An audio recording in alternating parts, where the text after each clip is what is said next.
Në nisje të seancës së fundit të Kuvendit të Kosovës, u regjistrua një moment i pazakontë që solli humor dhe simbolik brenda sallës plenare. Deputeti i Lëvizjes Vetëvendosje, Agim Bahtiri, ju afrua deputetit më të ri të Ligës Demokratike të Kosovës, Paris Guri, dhe i dhuroi një shishe për foshnjë të mbushur me qumësht. Ky veprim u interpretua si një reagim simbolik ndaj një deklarate ironike të bërë më herët nga Guri, i cili kishte thënë se po të vare nga ai, do ta votonte Bahtirin për kryetar të Kuvendit. Po flas në emër tim personal, jo të partisë. Unë kisha votuar Agim Bahtirin, kishte thënë Guri në një prononcim që kishte ngjallur të qeshura në opinion.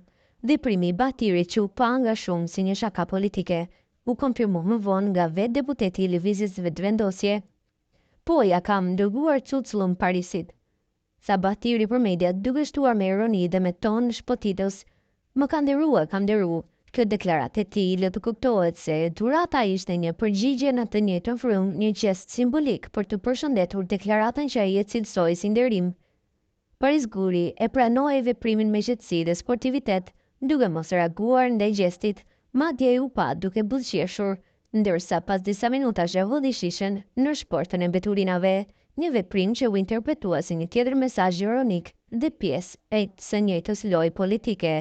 Ky episod i rrallë solli një atmosferë më të lehtësuar në sallën e Kuvendit, ndonse reagimet publike u ndalën mes atyre që e panë si humor të shëndetshëm dhe atyre që e cilësuan si të papërshtatshëm për një institucion të rëndësishëm.